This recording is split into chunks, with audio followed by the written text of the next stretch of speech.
I became suspicious of and disappointed in the car as soon as I stopped at my first red light. Pedestrians strode on the crosswalk in front of me, a couple, a senior slowly making her way with a walker, and four teenage dudes carrying on in exactly the same way that they had been when they were on the sidewalk. Everyone was oblivious to this, let's call me a distinguished gentleman, waiting at the light and now looking down at his dashboard, partly to admire its newness, its differences from his previous car, and partly to see what the options and arrangement were. I'm fussy about the way things are organized. Why did they put this button there when obviously it should be here? I got caught up in the examination so much that the light turned green and my eyes were still making their way back and forth across the dash. And then someone jolted me back to practicality when he blew his horn behind me. And a small part of me hated the fact that he probably thought I was surreptitiously texting. My phone straddled between my knees so that nobody could tell. I hit the gas pedal fast, and that's when I noticed it, and my broken buyer's remorse heart was left behind in about the middle of the crosswalk. It was one of those cars where the engine seems to turn off. Maybe it really does turn off. And then you hear it starting up again, and it starts moving again. I'm an efficient person, and I like for mechanical and electronic things to work the same way the light switches do in my apartment.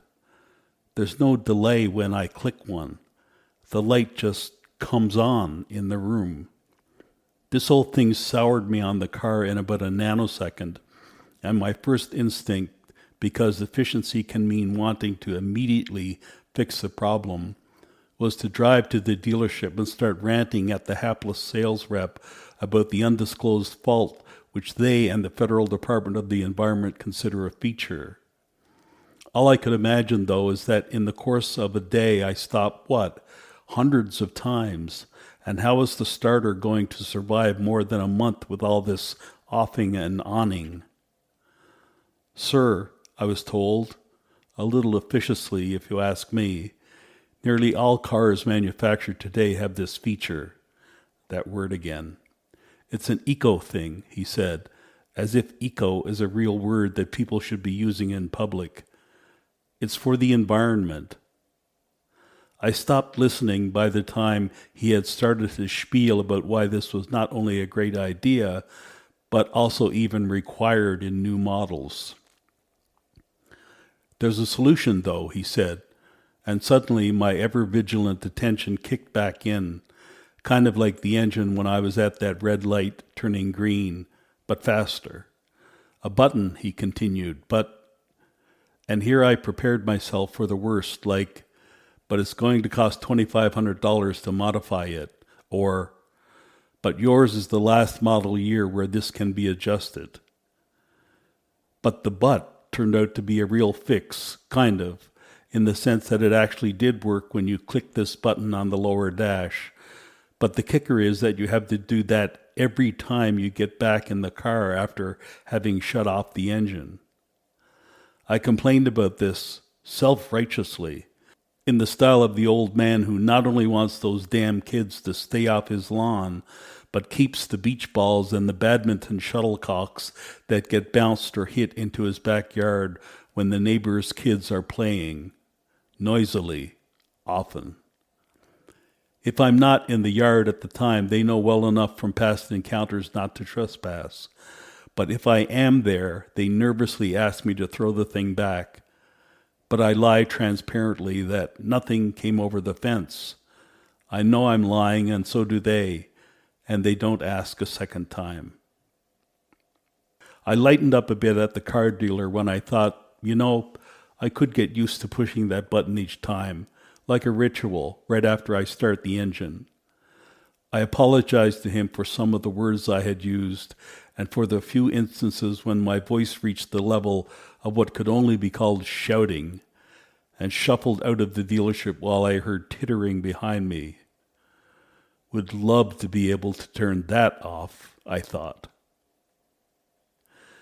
The coffee shop I ended up at checked off several important criteria. Finding free parking was easy.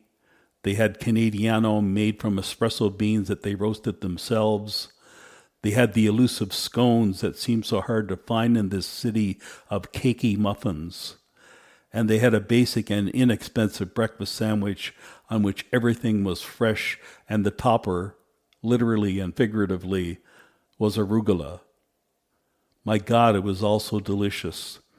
The food was finished off faster than is really proper in polite company, and so I was left with half a glass of iced coffee while I surveyed the room and caught glances of various people and couples.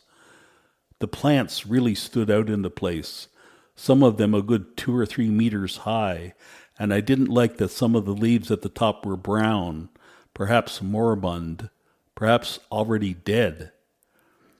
The chair accommodated the typical Canadian ass. A bit more room on the sides, please. Instead of constraining me into a hard metal thing that had a small footprint but also dug the bottom of its back into the bottom of mine. I've sat in even worse, where the place on the chair where the back meets the seat, its seat, is both narrow and high, and so pinches my love handles, as Carly calls them. And of course a man doesn't want his handles pinched, nor to be reminded that he has them in the first place. Then things changed so much that your brain can't process immediately what is going on.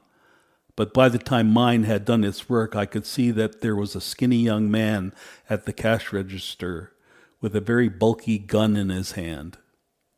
Not just this register, but the other fucking one too, he said. The maker of the coffee and sandwiches was calm. Maybe robberies happen regularly, and so she was just going through learned motions. Maybe they never happen, and so the shock of it made her treat the incident as if this guy was just ordering a latte. Some people had run out of the store, abandoning not only beverages, but laptops in some cases. I'm easily prompted to crankiness, as you may have surmised, and I hated the fact that the peace of the room had been disrupted, and furthermore that a sudden or wrong move could result in someone getting a bullet fired at them.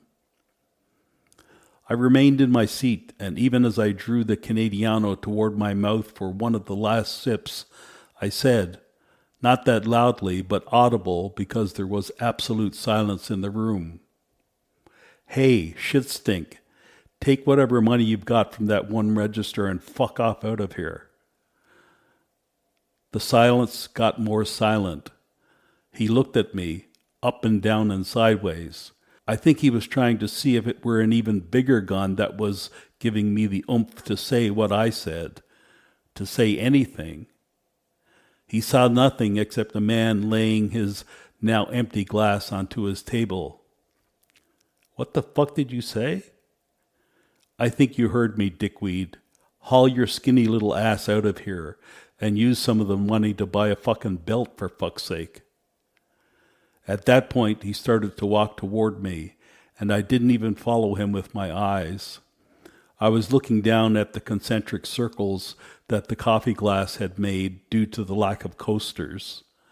But I felt him. I could sense his distance. Just when I knew he could blow my head off if he wanted to, I shouted to nobody, because nobody was in on this. I shouted, "Get him!" The dumb fucker actually turned around to face the horde he expected to be heading his way, but people were in their exact same positions, like mannequins.